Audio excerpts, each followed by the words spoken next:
Salut à tous, bienvenue dans le 18h de Télé Nantes, placé ce soir sous le signe du sport et de la nutrition. Pour le sport, nous allons avoir recours à notre expert, Olivier Caillé, qui ne sera pas sur ce plateau, non, car il est à Saint-Nazaire, à la salle de la Soucoupe, il y est déjà. Et on va le retrouver dans quelques instants en compagnie de l'équipe de France de volleyball masculine qui est venue s'entraîner à Saint-Nazaire avant les championnats d'Europe et qui va disputer ce soir un match de gala à la salle de la Soucoupe, justement. Et puis en fin d'émission, on retrouvera notre chroniqueur botanique préféré, Romaric, qui ce soir va pas nous parler de plantes, il va nous parler de légumes forts en protéines, le quinoa qui a plutôt la cote en ce moment, qu'on connaît bien, et l'amarante qui gagne à être connue, non seulement parce qu'elle est rigolote, mais bien parce qu'elle est riche en protéines. Ce sera à la fin de notre émission, bien dans son corps et bien dans son assiette. C'est le programme du 18h de Télé Nantes du 22 septembre qui commence tout de suite.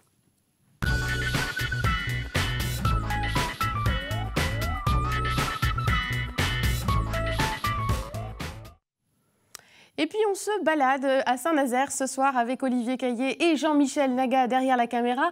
Ils sont en ce moment même à la salle de la Soucoupe à Saint-Nazaire et je crois même qu'ils sont en très bonne compagnie avec Laurent Tilly qui est le sélectionneur de cette équipe de France de volleyball masculine et l'entraîneur, avec une salle qu'on voit bien décorée ce soir. Ouais, exactement, Annelise. Bonsoir à tous. Une salle qui, dans l'histoire sportive de Saint-Nazaire, est plutôt réservée pour la boxe. Mais ce soir, il y a un match de gala de l'équipe de France. Un match particulier entre des joueurs de l'équipe de France. Il n'y a pas d'autres nations. C'est des joueurs de l'équipe de France. Et on est avec Laurent Tilly, le sélectionneur de cette équipe de France de volley masculine. Bonsoir. Bonsoir. Dites-nous un peu ce match, il sert à quoi? C'est le dernier match sur le sol français avant l'Euro qui commence le 9 octobre en Italie pour vous. Oui, alors ça peut faire sourire, mais ce qu'on appelle un scrimmage, c'est une formation équipe de France contre une autre formation équipe de France. Et ça permet de mettre les joueurs en situation de match, de faire une répétition générale, avec l'avantage de faire jouer tout le monde. Quand on fait des matchs amicaux, il y en a toujours 6 qui jouent, 7 qui jouent et 7 qui sont remplaçants, et on a du mal à donner du temps de jeu à tout le monde. Là, tout le monde va jouer pour le meilleur. C'est l'équipe des titulaires contre l'équipe des remplaçants ou il y a un mix des deux finalement? Pas du tout, il y a un mix des deux. J'aime bien mélanger les joueurs. L'idée d'une équipe, c'est de faire gagner l'équipe, quels que soient les joueurs avec qui on joue. Et c'est l'état d'esprit qu'on veut passer dans cette équipe de France, c'est que quels que soient les joueurs qui sont sur le terrain, il faut trouver le moyen de gagner. Donc voilà, l'idée, c'est de mixer. Il y aura peut-être quelques changements entre 2-7 ou 3-7. Mais l'idée, c'est d'essayer de retrouver des automatismes, quels que soient les joueurs sur le terrain. Alors on sait qu'il y a 2 ans, vous étiez venu ici déjà préparer l'Euro. Vous aviez joué contre le Canada. C'est quand même pas mieux de jouer face à une vraie adversité, une vraie nation en face? Oui, mais ce qui est important aussi, c'est faire des matchs amicaux contre des équipes étrangères et s'entraîner. Et on a déjà fait 6 matchs 2 fois contre les Brésiliens, 2 fois contre les Polonais, contre l'Iran, en déjà un mois et demi de préparation. Ouais. À la fin, ce week-end, on joue contre la Serbie, contre la Slovénie et contre l'Allemagne. Et on a besoin de s'entraîner, on a besoin de retrouver des automatismes. Donc ça permet de faire un match avec soi-même et de pouvoir peaufiner tout le monde et toutes les relations entre les joueurs. Alors on le disait, il y a 2 ans, c'était le début de votre histoire avec Saint-Nazaire, puisque vous étiez venu là en stage également. Saint-Nazaire, c'est pour vous un passage obligé maintenant, avant de préparer des grandes compétitions comme l'Euro? Disons qu'on se sent bien, on est bien accueillis, on a des conditions de travail fantastiques. Ici à la Soucoupe, vous voyez la salle, elle est magnifique. On est reçu au Château des Tourelles où on est comme des petits coqs à Pornichet. Ouais. Mais on sent une certaine ferveur à nous recevoir. Ça fait chaud au cœur. On s'entraîne dans les meilleures conditions possibles, meilleure récupération possible. Et donc je pense que c'est vrai que ça peut être un point de passage obligé. Alors il y a ce match de gala, mais il y a également eu de la préparation, des entraînements, ici même, à la Soucoupe également? Tout le temps, oui. Nous, c'était important de s'entraîner dans une grande salle comme celle-ci, configuration championnat d'Europe. En général, on s'entraîne dans des salles beaucoup plus petites. Là, ce qui était intéressant, c'est tout cet espace, reconnaître les trajectoires de balles, pouvoir défendre et courir. Trouver des repères, c'est ça? Des repères, ouais. Ouais. Les repères sont souvent dépendant de la salle dans laquelle on joue. Et ça, c'est vraiment une salle de compétition internationale. Et juste à côté, on a 2 clubs de gym qui nous ont laissé leur salle où on pouvait faire la musculation comme quand on voulait.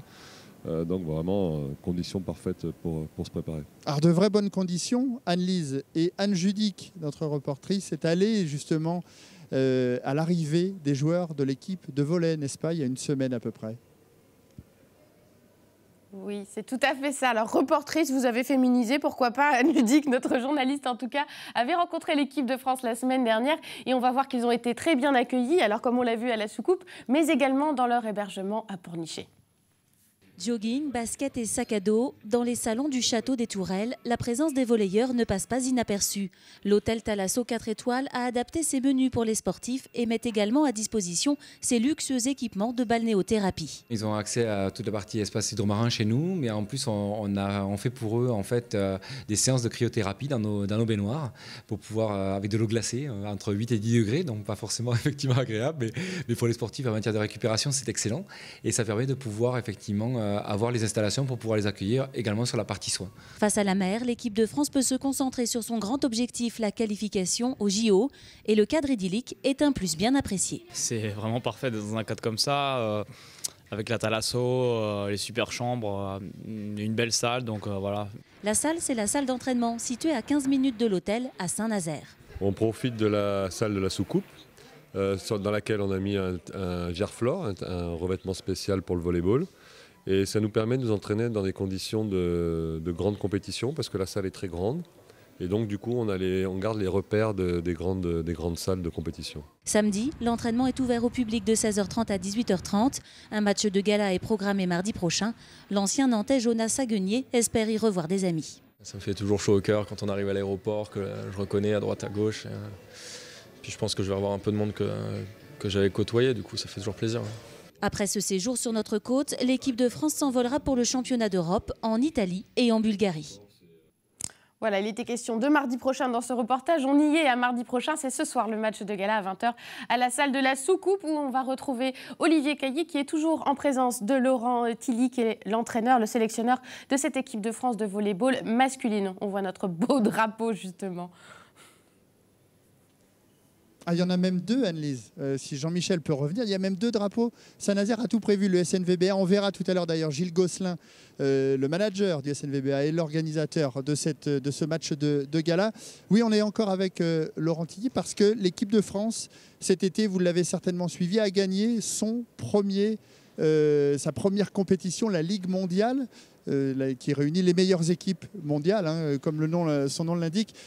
Justement, dans ces championnats d'Europe, on y va avec quelles ambitions? Là aussi, pour les gagner, est-ce que la France peut gagner, peut faire le coup double? Écoutez, c'est ce qu'on se dit depuis 3 ans, depuis que j'ai commencé en équipe de France, c'est avoir des ambitions. Le fait d'avoir des ambitions, ça vous permet d'avoir des exigences. D'avoir des exigences, ça vous permet d'avancer, ça vous permet de vous entraîner dur, de vous entraîner beaucoup. On veut monter sur un podium. Donc on le répète déjà depuis 2-3 ans. C'était le discours qu'on avait pour la World League. En l'ayant gagné, on aura d'autant plus raison de maintenir ce discours-là pour les championnats d'Europe, même si ça va être très compliqué. Ça fait du bien au volley, finalement. On a vu que le hand, le basket, l'équipe de France, l'équipe de basket, suivent ces trajectoires ascendantes. Le volley a commencé aussi grâce à cette victoire.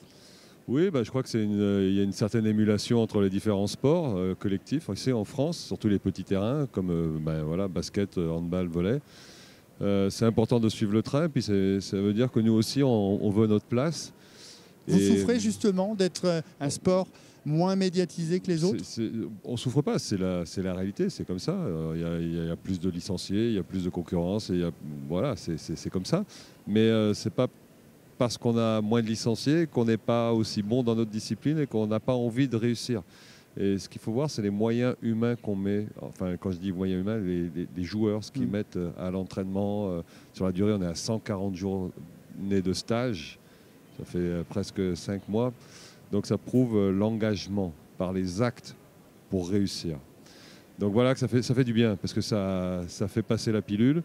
et parce que ça nous donne des ambitions encore. Eh ben, merci beaucoup, Laurent Merci Tillet. à vous. Alors, on parlait des joueurs. Je vais vous reprendre le micro parce qu'on va aller en voir un joueur, un ancien Nantais du NRMV. Il y a joué de 2011 à 2014. Depuis, il est à Cannes. Je marche sur le drapeau, c'est pas bien. C'est Jonas Aguenier à qui je donne le micro. Bonsoir, bonsoir Jonas. Bonsoir. Ça fait toujours chaud au cœur de retrouver la Loire-Atlantique. Vous qui avez connu pendant 3 saisons la Ligue A, le plus haut niveau national avec Nantes. Ouais, c'était mes premières années en pro volley, donc forcément c'est des années que je ne vais pas oublier. Et puis quand on voit le public qui je pense va être présent ce soir, ça fait toujours plaisir de revenir. Alors vous avez bien grandi par la taille, mais également dans le statut, puisque vous avez été sélectionné avec l'équipe de France lorsque vous étiez encore à Nantes. Et puis depuis 2 ans, vous êtes véritablement un titulaire en puissance, poste de central de cette équipe de France. Ouais, je suis devenu titulaire avec Cannes en équipe de France. Donc, je suis toujours remplaçant, mais bon, c'était un des objectifs que Laurent m'avait donné quand j'ai quitté Nantes pour aller à Cannes. J'ai eu la chance que ça se passe comme prévu. Et du coup, pour moi, ça peut être que bénéfique. Je prends toute l'expérience que je peux avoir en équipe de France, je m'en sers en club après pendant toute l'année. Vous imaginiez, quand vous jouiez à Nantes, quand vous débutiez votre carrière, revenir un jour avec Saint-Nazaire, avec l'équipe de France, revenir à Saint-Nazaire, vous y étiez revenu il y a 2 ans pour ce match face au Canada. C'est toujours un moment particulier. On l'entendait dans le sujet de Anne tout à l'heure, Anne Judic. Retrouver des amis, revoir beaucoup de monde, c'est ça ? Ouais, revoir des amis, parce que quand on est professionnel, on ne peut pas se faire tout le temps des amis. Là, j'ai passé 3 ans à Nantes, donc il y a vraiment des gens avec qui je suis toujours en contact et que je peux revoir. Ouais, c'était des très bons souvenirs contre le Canada ici. C'était une des premières sélections que j'avais eues. Du coup, que du bonheur à chaque fois. Voilà. Alors, on posait la question à Laurent Tilly tout à l'heure. Saint-Nazaire, c'est un vrai public volley. Vous le disiez, contre Cannes, il y avait une super ambiance. Là, il y avait un entraînement ouvert au public également. On sent que le public nazérien aime le volley, vit pour le volley. Ouais, vit pour le volley, parce qu'il y a des salles où il y a beaucoup de monde, mais il n'y a pas beaucoup de bruit. À chaque fois qu'on vient ici, c'est souvent la guerre. On sait vraiment à quoi s'attendre.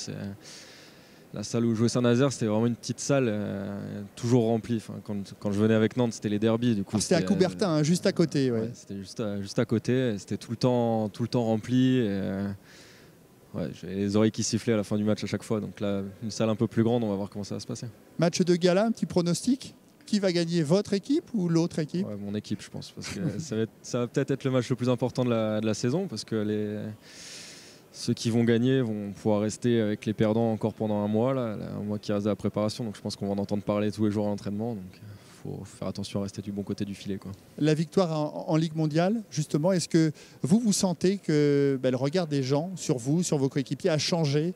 On vous reconnaît dans la rue peut-être, par exemple, ce qui n'était pas forcément le cas auparavant. Pas moi, mais certains, ouais. Quand j'étais avec Erwin, par exemple, à l'aéroport, les gens nous reconnaissent. Ngapet, c'est bien ça. Erwin Ngapet, ouais. Et puis, l'attention que les médias ont pour nous, c'est vraiment incroyable. Et on va essayer de valider ça encore au championnat d'Europe et puis on espère aller au JO derrière. Eh ben, merci beaucoup, Jonas. Pareil, je vais vous reprendre le micro.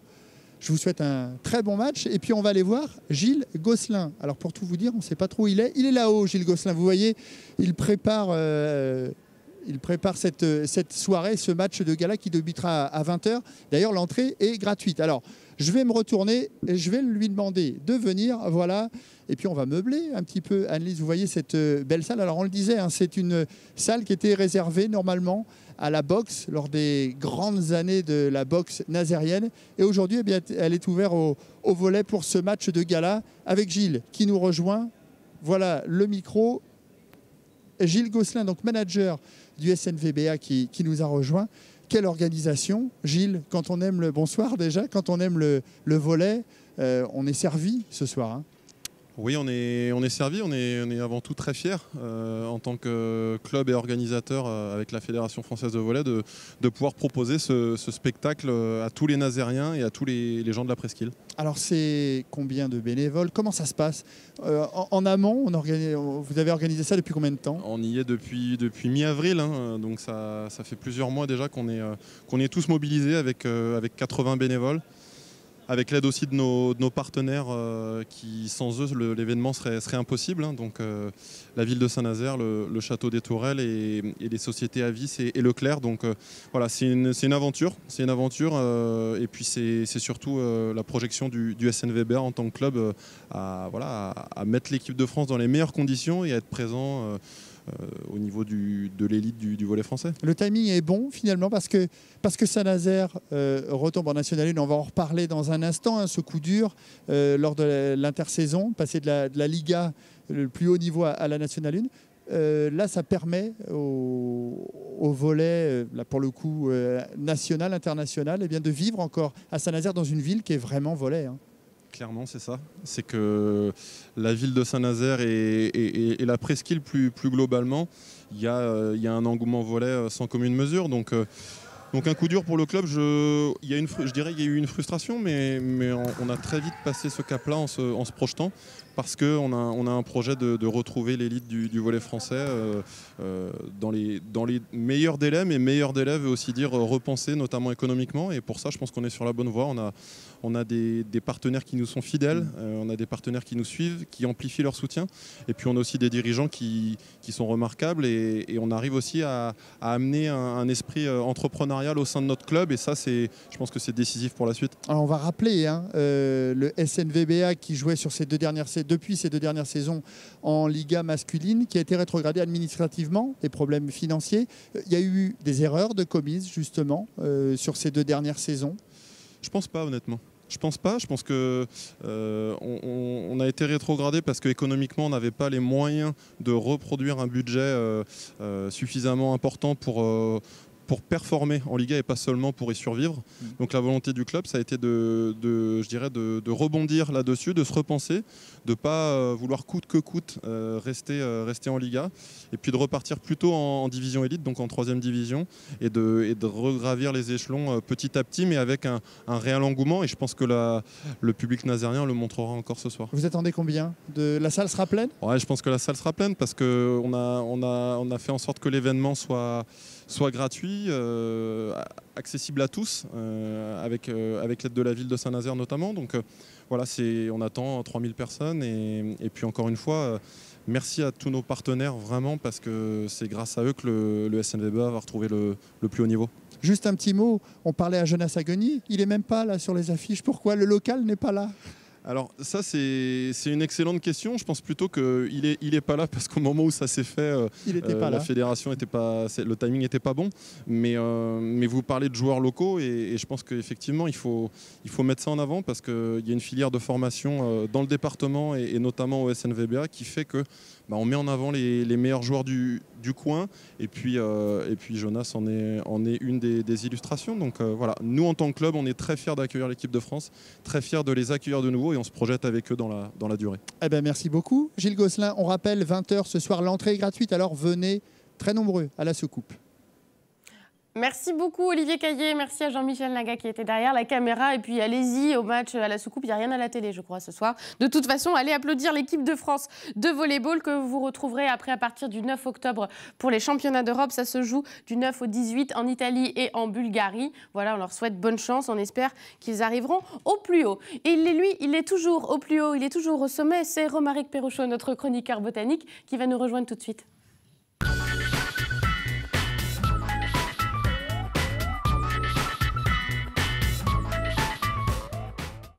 C'est de la véritable graine de champion. Romaric, c'est également un bavard. Il met donc du temps à nous rejoindre avec ses céréales du jour. Ta jeune équipe ne m'a pas dit si je rentrais comme ça. Voilà, si ça faut tout vous dire à vous, comme Romaric. on dit dans le langage technique. Bonsoir Romaric. Bonsoir Anise. Ce soir, on a une question de quinoa et d'amarante. Avant de démarrer, j'ai une petite vidéo rigolote à vous montrer. L'amarante. D'accord ? Non, elle est une vidéo marrante, amarante. C'est une vidéo du Palmacho qui parle du quinoa et qui dit que c'est un peu un truc à la mode, un truc de bobo. On regarde. Je dis ça, je dis rien, on a des problèmes. GoPro qui se coupe trop tôt, les fautes d'ortho sur le Mercato. Je dis ça, je dis rien, mais je le dis quand même. Les brunchs sans quinoa, quinoa. Voilà, un petit extrait d'une chanson qui s'appelle Quinoa. Très C'est fort. dire si c'est à la mode quand même. Vous avez des nouvelles équipes techniques qui font des recherches toute la journée. C'est dans mon petit cerveau, ça. C'était dans mon petit cerveau, c'est une chanson que j'aime bien. Mais bon, en tout cas, c'est à la mode le quinoa. Exactement. Et c'est pour ça qu'on en parle. Eh ben, Notamment. Entre autres, voilà, c'est ça. Mais c'est vrai qu'en fait, on peut commencer non pas par la conclusion, mais par dire qu'effectivement, le quinoa, on dit oui, c'était la grande céréale des Incas. En fait, ils n'en mangeaient pas beaucoup, parce que c'est pas très digeste, en fait, et eux, ils le savaient par rapport à nous. Mais c'est vrai qu'on dit que ça vient plutôt d'Amérique du Sud et tout ça, quoi. Mais ils en mangeaient quand même, non? Oui, exactement. Alors, ils en mangeaient. 2, ça vient d'Amérique du Sud. C'est l'autre fois, on avait fait un fil conducteur. Cette année, on travaille. Quoi. Ouais. Du coup, il y avait alors là, on le voit effectivement en culture. Donc, toujours au sein d'un grand menu Grand Blotreau. Donc, il y a effectivement un fil conducteur. C'est qu'elles sont cultivées dans le potager du Grand Blotreau. Et puis, le deuxième, c'est que ça poussait un peu avec l'autre fois, on avait vu maïs, courge et haricots. Voilà. Et sinon, les deux grandes, enfin, il y en a d'autres, mais les deux grandes plantes qu'ils ont par là-bas, c'était la patate. Ouais. Qui nous vient de là-bas. Et puis, effectivement, au milieu des patates, il y avait une sorte de mauvaise herbe qui poussait, qui était le quinoa. Et après, ça n'a quand même pas trop d'allure. On l'a vu tout à l'heure, voilà, c'en est un morceau de quinoa.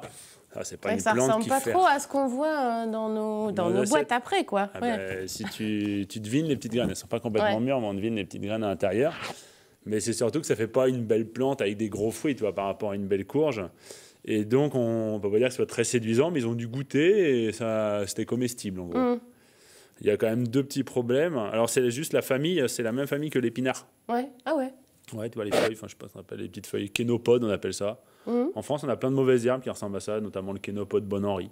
D'accord. Donc, c'est cette allure-là. C'est des fleurs un peu préhistoriques, au sens où c'est des fleurs qui n'ont pas vraiment de pétales bien faits. Tu vois, c'est plein de graines dans tous les sens.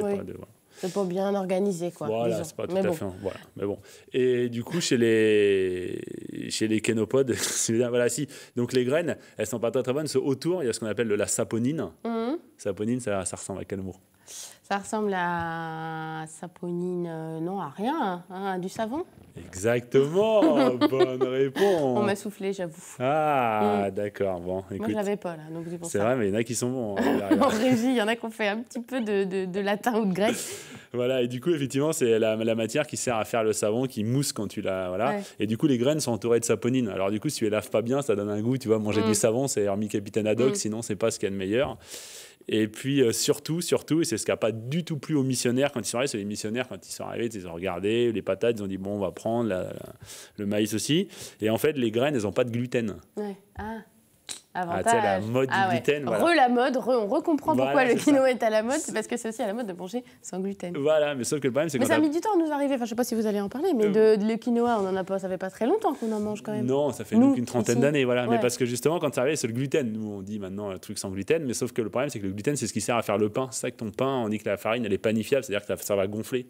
Et du coup, comme il n'y a pas de gluten, tu peux pas faire de pain avec cette farine-là. Donc, si les missionnaires, ils sont arrivés, ils ont fait, ah ouais, vous avez ça, le blé, c'est quand même mieux, voilà, on peut pas faire de pain. Et donc, c'est pour ça qu'on n'a pas du tout parlé. On a commencé à en reparler qu'au moment où les allergies ont commencé à apparaître, effectivement, les années 70. On s'est rendu compte qu'on pouvait le manger un peu comme du riz, enfin comme un féculent. Ouais, voilà, c'est ça. Et on s'est dit, c'est pareil, ça fait pas de gluten. Justement, c'est un avantage qu'il n'y ait pas de gluten. Alors, il nous reste 2 minutes. Je sais pas, est-ce qu'on passe à l'amarante tout de suite voilà, alors je dis juste un dernier truc, c'est que quand même, ça pousse à 4000 mètres d'altitude. L'amarante, on va dire beaucoup moins de choses, mais ça pousse à 4000 mètres d'altitude. Et donc, c'est une des seules céréales qui tient aussi haut. C'est la plus haute du monde avec un orge qui pousse au Tibet. Et du coup, il faut penser que les pieds sont très clairsemés. C'est un endroit où il fait très, très sec. Et il y a un débat, on va dire ça comme ça. C'est justement depuis que beaucoup de gens en mangent en Europe, le prix là-bas du quinoa a doublé. Alors, c'est bien pour ceux qui en faisaient. Sauf que ça a hyper rapidement modifié toute l'agriculture en Bolivie et au Pérou. Et effectivement, tu n'as plus trop intérêt de faire des lamas qui ne rapportent rien. Et du coup, tout le monde s'est mis à faire des champs de quinoa et c'est un peu bouleversé l'écologie, tout ça. Intensif, quoi, là-bas. C'est devenu un peu intensif. Eux, il y en a qui n'arrivent plus trop à se le payer. Pour ceux qui en achètent, le prix a aussi doublé. Et puis, du coup, ça fait perdre quelques habitudes traditionnelles, on va dire. Donc, voilà, il y a un peu de débat. Et on en fait un petit peu en France, on en joue maintenant. Et l'amarante, alors? Et du coup, l'amarante, tu vois, on est dans les plantes qui se ressemblent un peu. Enfin, tu vas me dire, c'est pas la même couleur, c'est ça? Oui, mais après. Dany, la maquilleuse, nous a dit que c'était rose amarante. Enfin, qu'il y a un rose amarante. Voilà. Mais du coup, tu vois, d'allure, les feuilles ont un peu la même forme. Et puis, c'est pareil, on va dire des grappes de plein de petits fruits. Voilà, on voit à l'écran. Et voilà. Et on les a développés parce qu'en fait, il y en a un sauvage qui existe chez nous. On le verra tout à l'heure après en plateau. Il y en a un sauvage qui existe chez nous. C'est vraiment une mauvaise herbe. J'ai ramassé tout à l'heure à Saint-Lupien, à Rusé, là. On appelle ça l'amarante couchée. Et du coup, c'est une plante qui est pareil et pleine de graines. Et voilà, si ce que je voulais dire, le plus important, peut-être. Quand même. C'est que voilà, ça c'est voilà, c'est que c'est des plantes. Alors, elles sont très riches en protéines, on va dire 15% de protéines. Et il faut savoir qu'un gros bon steak, n'importe quoi, c'est 25% de protéines. Donc, on n'est pas très loin. Sauf que pour faire 1 kilo de végétal, il faut 10 fois moins d'eau que pour faire 1 kilo d'animal. Et il fait surtout 10 fois moins de plantes. D'où le fait que c'est des plantes qui plaisent bien aux végétariens. Il nous reste 15 secondes, on est obligé de conclure. Mais voilà.